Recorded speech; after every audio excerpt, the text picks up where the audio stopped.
Joining me for episode number 5 of Mike Drinks a Beer. Today we are going to be drinking Bell's Porter. It doesn't get a whole lot simpler than that. There's no fancy name to this.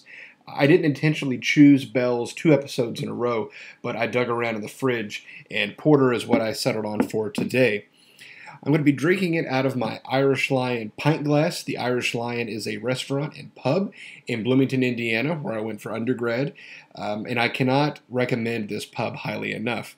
It's not really a beer destination. You can get a decent pint of Guinness there and a few other beers, but you don't really go there for the beer selection. You go there for whiskey.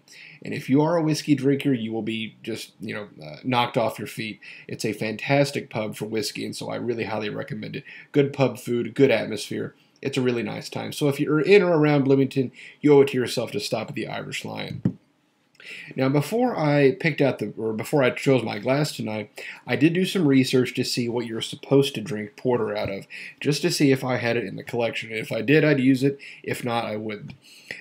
But apparently for porter, the recommended glass is a mug or a stein, something big and heavy. I do have a clear stein that I could use. I have some solid color ones that you can't see through. So the one clear stein I have is this. This is enormous. Even if I pull it back from the camera, you can see that it's almost as big as even my gigantic head. So this would be ridiculous to pour a 12-ounce beer into. 12 ounces in this comes up to about here, and it's really depressing. So I'm not going to use this. I'm just going to use the straight-sided pint glass.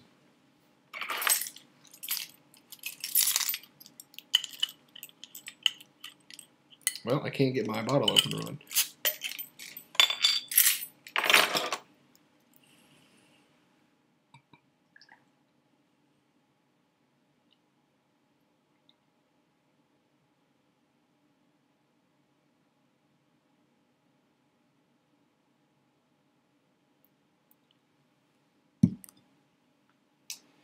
Okay, so this almost looks like Coca-Cola. It's so dark. It's black to my eye. Maybe a little bit brown, but to me it looks black. The head on this is very, very light brown. It's definitely almost white on top. It's receding quickly, so not a hugely clingy head, but it's definitely there. You can tell that it generates something decent when you first pour it. And this looks good. It looks like a nice solid beer that you'd like to have slid across the counter at you. Let's have a sniff. Sweet and savory is what I get out of this. I mentioned in one of the last episodes, getting those savory scents out of beer, and that's not something that's uncommon. You get that all the time. A little bit salty, just something that tastes savory, like you'd want to eat something relatively hearty while you're drinking the beer. And the sweetness is almost chocolatey, or really, really dark coffee. Sometimes coffee can have a sweet aroma to it. That definitely comes out in this. It's not fruity or anything like that, but it is sweet. You do get some sort of dark sugars in there. Let's give it a whirl.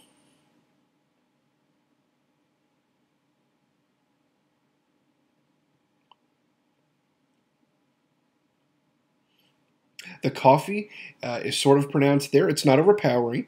They definitely shouldn't pretend to put coffee on the bottle for this because it's not the most dominant note here, but it is there. The roasted character is there a little bit. Again, not overwhelming. Really subtle flavors coming out of this, and it just tastes dark. Even someone who doesn't know a whole lot about beer will pick up on the darkness in this beer. Now the bottle says this is a robust porter brewed from a tasty blend of dark malts with a rich roasted flavor, which pretty much accords with what I've just said. They also say enjoy it anytime, like now for instance. So they don't put a seasonal restriction on this. They say drink it year round, which I think you could probably safely do. Let's try it again.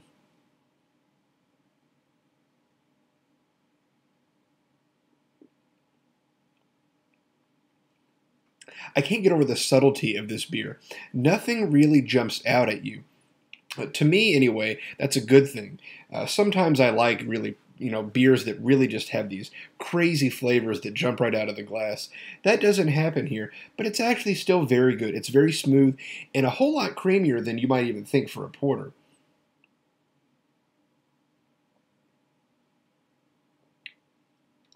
It's very good.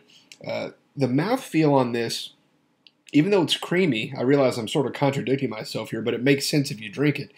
Even though it's creamy, it does have a little bit of effervescence in it, so it has a fresher feel than you might think for a beer that's black like this, but it's really good. I'm going to let it warm up here for a few minutes. I'll check back in, and we'll see what a few more degrees of temperature do for the beer. Okay, so we've given the beer a few minutes to warm up, and I've been drinking it for the past couple minutes. And just like with the Bell's Special Double Cream Stout, temperature makes an enormous difference in this beer. And as it warms up, it really becomes much, much creamier. I think that to a very far extent, as temperature goes up, so does smoothness in this beer. It's really quite enjoyable and really easy to drink. I think subtlety is the name of the game in this beer.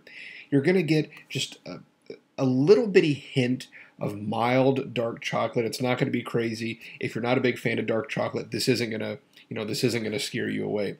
The roasted aspect is what you probably pick up on the quickest, but it's not it's not extreme. It doesn't taste like burnt grain that you're drinking out of the glass here. It's really quite a subtle beer, and it's very smooth. This is a very typically English style. This is an American beer, but to be sure, we only brew it because the English came up with it first, and I think that we should be grateful for that because this is a very, very good beer, and I think that it's going to be really accessible for people who are willing to go off the range a little bit of American light beers and try something different. Which brings me to a rant. I'm going to do a little corporate bashing in this episode. Earlier tonight, my wife and I visited our local Texas Roadhouse for dinner. I was excited because I knew going in that the restaurant advertised $1.25 10-ounce domestic drafts. And I also knew that Texas Roadhouse typically has Sierra Nevada Pale Ale on draft. Now, for those of you who know anything about American beer, Sierra Nevada is American, as is Fat Tire, which I also saw on tap when I walked in. However, when I asked about this, of course, the $1.25 domestic drafts only apply to products such as Bud Light and Miller Lite. If you want a domestic draft that actually tastes good, you got to pay full price. They're not going to give that away. But Bud Light and Miller Lite, sure, we can afford to just give that away for $1.25. That's my rant. That's not quite fair. If you're going to sell domestic beer, then sell domestic beer. Don't set aside all this other stuff as weird that regular beer drinkers aren't going to want. This is why people who don't drink things like Bud Light and Miller Lite are automatically beer geeks because they're willing to try something different. That's not the case. American beer does not have to be produced by Anheuser-Busch or Miller Coors Brewing. That's not the case. Don't be afraid to pick something off the shelf that you've never seen before because American beer has a lot more to offer than things that are brewed in St. Louis, Missouri. Although I should temper that. There are craft breweries in St. Louis as well, so please go try them. But don't support AB InBev. They don't need your money. They've got plenty of it. Okay? So that's my rant for tonight. On a more positive note, go buy this beer. You're not going to have a hard time finding it at all. On Bell's website, it does list it as a year-round availability. So if you have any sort of decent, beer outlet near to you, any decent liquor store, they're probably going to have this on offer if you're anywhere near Michigan. And by that I mean, within 1,000 miles or so. They have a pretty wide distribution network. This is a really good beer, and I think that you're going to enjoy it if you do try it. Thanks for joining me for this episode of Mike Drinks a Beer. As always, please leave me comments and likes below. Send me email at mikedrinksabir@gmail.com. You can also follow me on Twitter at MASkaggs, and you can find me on Untappd as well.